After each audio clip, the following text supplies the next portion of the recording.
Selamat pagi anak-anakku. Kita kembali lagi dalam pelajaran kita hari ini yang pendidikan agama Kristen kelas 5 pelajaran 8. Nah, kita hari ini bicara tentang perubahan, berubah menjadi baru. Ya, pelajaran ini hendaknya menjelaskan dan memberikan gambaran tentang perubahan hidup yang mungkin terjadi pada manusia atau siapapun di dunia ini. Perubahan terjadi tidak begitu saja, namun juga mengikutkan karya Allah. Jadi kalau kalian berubah itu tidak tiba-tiba berubah, tapi adalah satu karya Allah di dalam kehidupan kalian. Bahkan kadang-kadang Allah lebih dahulu mengundang atau mengajak seseorang untuk melakukan perubahan dalam hidupnya, dari yang baik menjadi dari yang buruk menjadi baik, dari yang negatif menjadi positif, dari yang tidak berguna menjadi berguna, dari yang rendah diri menjadi percaya diri. Dan perubahan-perubahan itu yang Allah lakukan itu bersifat lebih baik. Seperti dalam kisah pertobatan Saulus. Dalam kisah ini, kisah pertobatan Saulus itu menjadi kisah yang utama di dalam ayat ini, di dalam sesi ini. Jadi Paulus yang dulunya penganiaya pengikut Kristus akhirnya menjadi salah satu rasul Kristus. Itu perubahan. Kalau kalian tahu bahwa perubahan itu yang kalian kenal metamorfosis. Dalam bahasa Yunani adalah metamorfosa. Artinya berubah tidak sesuai dengan wujud aslinya. Itulah metamorfosa. Contohnya aja gini. Kalian tahu proses metamorfosis kupu-kupu? Dari telur berubah menjadi ulat jadi kepompong jadi kupu-kupu. Nah, apakah kupu-kupu bentuknya sama dengan ulat? Ataukah kupu-kupu bentuknya sama dengan telur? Ataukah kepompong sama dengan telur? Pasti berbeda. Nah, itulah perubahan metamorfosa. Artinya tidak sesuai dengan bentuk awalnya. Nah, kekristenan juga demikian. Ketika kalian berubah, itu adalah perubahan yang tidak sesuai bentuk awalnya. Paulus sebelum bertobat, dia penganiaya jemaat. Tetapi setelah bertobat, dia berubah menjadi orang yang mengabarkan Injil. Nanti kan berbeda, sangat berbeda sekali. Dari penganiaya jemaat, dari musuh, menjadi pahlawan, menjadi teman, menjadi pahlawan. Itu perubahan yang sangat besar sekali. Nah, perubahan Paulus terjadi ketika apa? Ketika dia bertemu dengan Tuhan Yesus. Jadi kalian juga tahu, kita bisa berubah kalau apa? Kalau kita bertemu dengan Tuhan Yesus. Coba kalian baca dalam Kisah Para Rasul pasal 9 ayat 1 sampai 19. Itu tentang kisah pertobatan Paulus atau pertobatan Saulus. Nah, dikatakan pertobatan Saulus adalah pertobatan yang sangat terkenal. Namun pertobatan ini bukan pertobatan yang tiba-tiba, tetapi lebih tepat penyerahan yang tiba-tiba, yang kemudian merupakan perubahan diri Saulus menjadi manusia baru, yang bukan hanya memiliki nama baru, namanya dari Saulus menjadi Paulus, tetapi juga cara berpikir dan tindakan yang baru. Jadi perubahan bukan hanya sekedar nama, tapi perubahan adalah cara berpikir dan tingkah laku yang baru. Ya, kita tahu Saulus dulu sebelum kenal Tuhan, mengalami jemaat, tapi setelah kenal Tuhan, dia menjadi salah satu murid Tuhan. Nah, kisah Paulus itu tidak lepas dari kisah kematian juga martir Stefanus yang sebelumnya mati di rajam batu. Saulus sebenarnya bertanya-tanya bagaimana mungkin seorang mati dengan cara seperti itu. Ia berusaha menghilangkan keraguannya atas apa yang ia pikirkan, yaitu tentang keyakinan Stefanus yang begitu kuat terhadap Tuhan Yesus. Nah, karena itu dalam rangka menghilangkan keraguan, Saulus mengadakan aksi yang paling keras. Pertama, ia menganiaya orang Kristen yang ada di Yerusalem, tetapi hal itu tidak mengubahkan iman orang Kristen di Yerusalem. Saulus makin penasaran pada orang Kristen. Dia ingin mengetahui mengapa orang Kristen ketika menghadapi bahaya atau penderitaan tetap tenang dan tidak takut. Itulah sebabnya ia melanjutkan aksinya, mendatangi mahkamah agama untuk mendapat persetujuan mengajar dan menyiksa orang-orang yang percaya kepada Tuhan Yesus Kristus. Nah, surat dari mahkamah agama ini itu bisa berlaku di mana saja. Nah, Saulus mendengar bahwa orang Kristen itu melarikan diri ke Damsyik, atau dikenal juga dengan kota Damaskus sekarang ini. Dan karena itu ia meminta surat kuasa mengizinkan untuk dia pergi ke Damsyik. Untuk apa? Untuk menangkap orang-orang Kristen.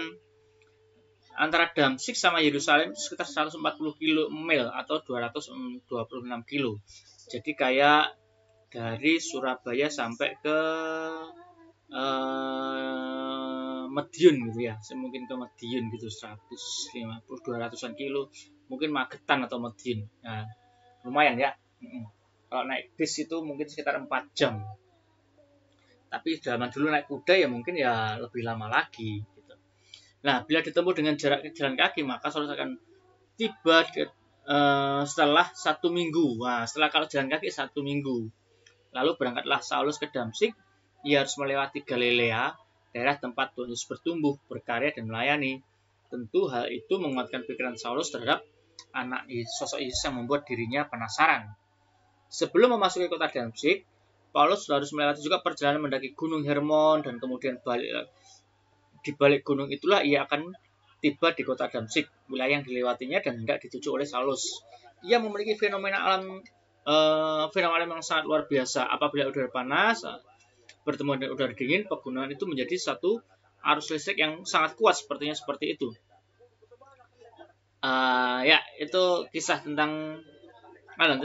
Tapi pada intinya, ketika mau masuk ke kota Damsyik, Paulus bertemu dengan Tuhan Yesus dengan cahaya yang sangat terang sekali, di mana orang-orang hanya bisa melihat sinarannya saja, tapi tidak langsung kena cahayanya. Yang kena cahayanya Paulus, dan Paulus mendengar suara itu juga. Sementara teman-teman yang lain hanya melihat sinar yang cahaya itu mengenai Paulus, tapi tidak mengenai mereka. Dan mendengar suara, tapi suara seperti apa tidak jelas. Tapi Paulus kena sinar itu, kena cahaya itu, dan dengar suara.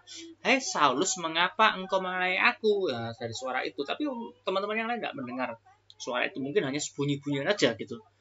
Tapi Saulus benar-benar mendengar dan akhirnya bilang, siapa engkau Tuhan? Akulah Yesus yang engkau aniaya.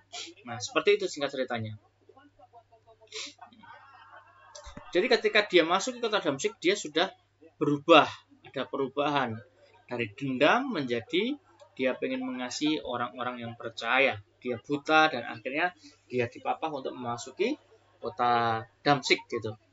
Saulus bertemu dengan Tuhan Yesus secara pribadi, yaitu ketika dia dalam perjalanan ke kota Damsyik, dan akhirnya dia berubah nama menjadi Paulus.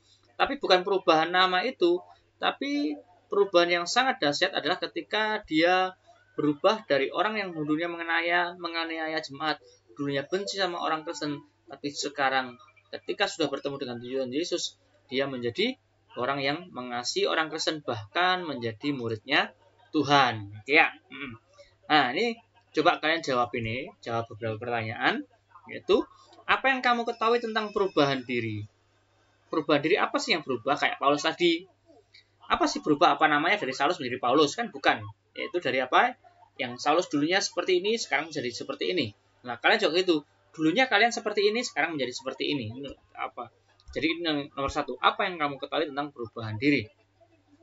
Perubahan apa yang dialami Saulus sebelum menjadi Paulus? Nah, itu sudah terangkan. Apa yang Allah kehendaki supaya kamu ubah? Nah, apa yang Tuhan ingin ubah dalam dirimu? Itu kayak ya ini. 3 pertanyaan ini tolong dijawab ya anak-anakku semuanya. Oke.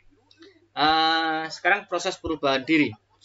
Ya, cerita pertama pada bagian awal pelajaran ini memberikan pesan yang sangat jelas. Dalam cerita itu si perempuan merasa diri benar dan tidak merasa diri bersalah. Oh, yang kita ceritakan kemarin tentang yang pencuri pencuri kue.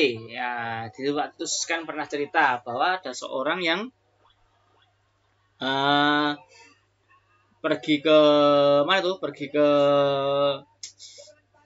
pergi naik pesawat. Jadi pergi naik pesawat, ketika dia di boarding menunggu pesawat datang, dia beli kue sambil baca buku.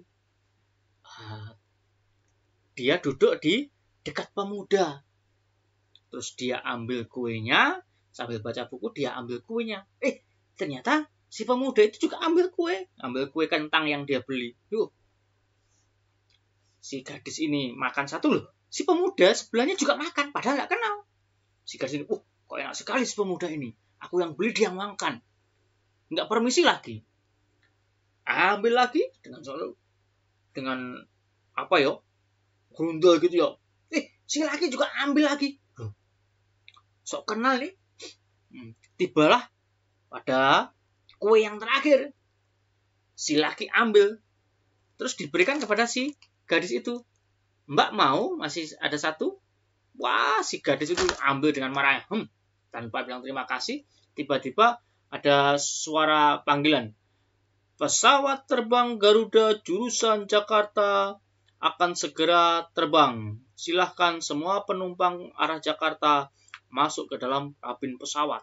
Nah, si gadis ini masuk kabin pesawat.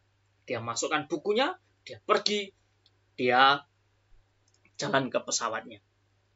Terus sampai di pesawat, dia duduk, dia ambil bukunya. Jeng. Dia ambil bukunya, tangannya kenapa di tas itu kesek-kesek? Oh, ketika dia ambil, ternyata dia yang kentang tadi yang dia beli ternyata ada di dalam tas. Berarti yang dimakan tadi adalah kentangnya si pemuda itu. Nah, itu ceritanya waktu seminggu kemarin ya. Nah, kadang-kadang atau sering kita juga melakukan hal-hal yang salah seperti itu. Dan yang kita lakukan adalah minta maaf ketika tahu bahwa diri kita salah. Nah, itu. Jadi perubahan-perubahan yang terjadi itu kita sadar bahwa diri kita salah lalu mau berubah gitu. Jadi proses perubahan diri seringkali dikaitkan juga dengan namanya pertobatan. Ya. Bertobat dari yang tidak mengenal Tuhan Yesus menjadi mengenal Tuhan Yesus. Ya, ini. Ini yang terakhir, perubahan diperlukan agar pemahaman kita tidak sempit. Kita perlu terus-menerus belajar dan menyelidiki hati dan pikiran agar tidak dipenuhi dengan pikiran yang negatif atau jahat terhadap sesama. Misalnya merencanakan hal yang jahat terhadap teman atau tawuran-tawuran itu jangan dilakukan. Nah, anak-anakku sekalian, ada tugas yang baru buat kalian, yaitu kalian merekam diri kalian. Jadi kalian membuat rekaman, terus kalian begini. Contohnya begini. Hari ini atau kemarin jangan kemarin, hari ini aja. Jadi gini. Hari ini saya melakukan satu perubahan. Ya. Yang biasanya saya tidak biasa mengucapkan terima kasih. Akhirnya saya bisa mengucapkan terima kasih. Yang dulunya saya tidak bisa menghormati teman saya atau tidak mau menolong teman. Sekarang tadi pagi saya mau belajar menolong teman atau menolong tetangga saya. Nah, hal ini merupakan juga pengamalan sila yang kedua dari Pancasila, kemanusiaan yang beradab, dan juga sila ketiga, Persatuan Indonesia. Nah, seperti itu ya. Oke, jadi kalian lakukan sesuatu hal, kira-kira ini masuk dalam sila Pancasila yang keberapa gitu. Oke ya, itu tugasnya itu ya, tugasnya itu.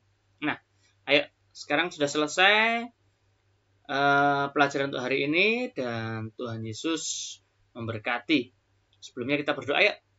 Tuhan Yesus, terima kasih kami sudah belajar, kami percaya Tuhan menolong kami untuk kami bisa berubah, mengenal Tuhan, mengenal karya Tuhan, dan kami boleh diselamatkan oleh Tuhan.